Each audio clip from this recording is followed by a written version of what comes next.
B for bags YouTube चॅनलमध्ये तुम्हा सर्वांचे खूप खूप स्वागत। आज आपण एक वेस्ट ब्लाउज पीस पासून सुंदर अशी स्लिंग बॅग तयार केलेली आहे।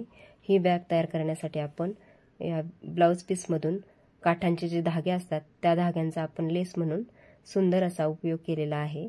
या बॅगला आपले 2 कप्पे तयार झालेले आहेत, एक बाहेरचा कप्पा आणि एक हा मोठा कप्पा तयार झालेला आहे। आपल्याकडे ही बॅग शिवण्यासाठी जर नॉन ओव्हन उपलब्ध नसेल तर आपण शॉपिंग बॅग किंवा गोणीच्या कापडाचा उपयोग केला तरी चालेल। आणि बंदांसाठी आपण नॉन ओव्हन वापरलेले नाही, फक्त कापडाचाच उपयोग केलेला आहे। असं वेगवेगळ्या पीसमधून आपण ही बॅग तयार करू शकतो। त्यासाठी हा ब्लाउज पीस आपण घेतलेला आहे। 11 इंच रुंदी आणि 10 इंच उंचीचे हे 2 पीस नॉन ओव्हनचे कट करून घेतलेले आहेत। आता एक पीस आपण हा फोल्ड करून घ्यायचा। फोल्ड केल्यानंतर आता आपण खुल्या बाजूकडून वरच्या बाजूने 3 इंचावरती एक खूण करून घ्यायची आणि वरती आडवी 2 इंचावरती एक खूण करून घ्यायची। त्याचबरोबर खालच्या बाजूने 2 बाय 2 इंच अंतर मोजून घ्यायचे आहे दोन्ही बाजूंना। आता आपण या बॅगला शेप देऊन घेऊया। अशा प्रकारे आपण मोजलेल्या आकारात हा शेप देऊन घ्यायचा आहे आणि हा आकार आपण आता कट करून घेऊया।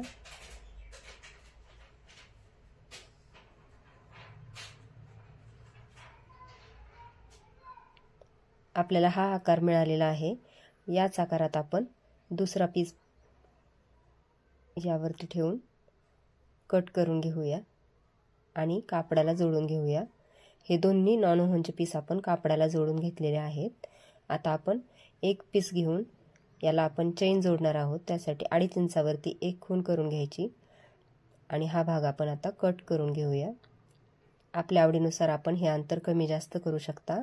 डिझाइन आल्यामुळे मी 2.5 इंच घेतले आहे, तुम्ही 2 इंच घेतले तरी चालेल। हा पीस कट केल्यानंतर आपण ही चेन उलट ठेवून या भागावरती एक शिलाई करून घ्यायची। त्यानंतर फोल्ड करून यावरती एक दाबटीप घालून घेऊया। दाबटीप घातल्यानंतर दुसरा पीस असाच ठेवून यावरती शिलाई करून दाबटीप घालून घ्यायची आहे। आता या भागावरती आपण शिलाई करून दाबटीप घालून रनर ओवून घेतलेला आहे। 11 बाय 10 इंचाचा हा पीस घेऊन आपण हा संपूर्ण भाग याला जोडून घ्यायचा आहे।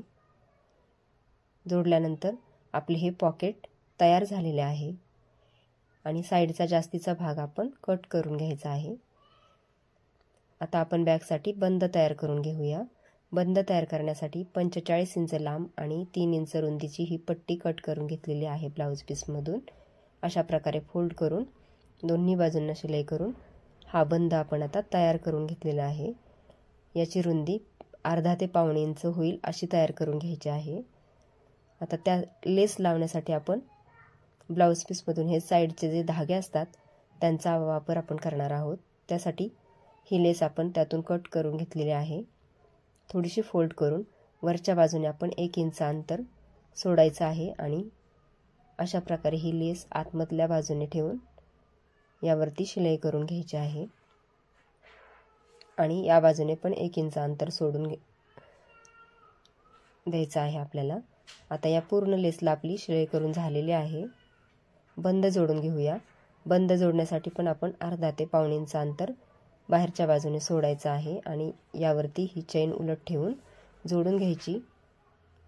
आता हा बंद बाहेरच्या बाजूने ठेवून दाबटीप घालून घेऊया आणि दुसऱ्या बाजूला आता आपण हा बंद जोडणार आहोत। त्यासाठी हा दुसरा पीस घेऊन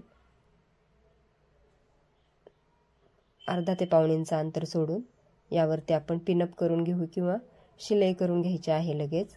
आणि नंतर आपण हा पीस असा यावरती ठेवून चेनवरती जोडून घ्यायचा आहे।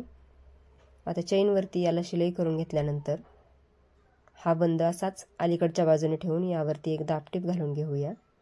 दाबटीप घातल्यानंतर हा बंद आतमध्ये असा ठेवून घ्यायचा आहे आणि ही दुसरी बाजू यावरती ठेवून या पूर्ण राऊंड भागाला आपण आता शिलाई करून घेऊया।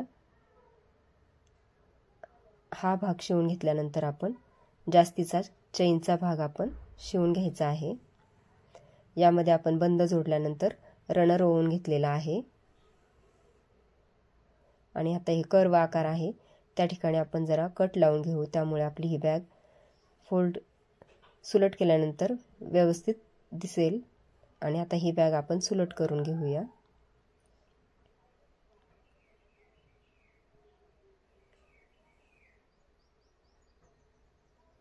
सुलट केल्यानंतर आपली ही बॅग खूपच सुंदर तयार झालेली आहे आणि आपण ब्लाउज पीसमधून जे धागे कट करून लेस म्हणून वापरले आहेत ते पण खूप सुंदर दिसत आहेत आणि बॅगला आपल्या ह्या 2 कप्पे आणि बंद पण एकदम सुंदर गोल्डन कलरमध्ये तयार झालेले आहे। ही बॅग आवडल्यास नक्की शिवून बघा। धन्यवाद।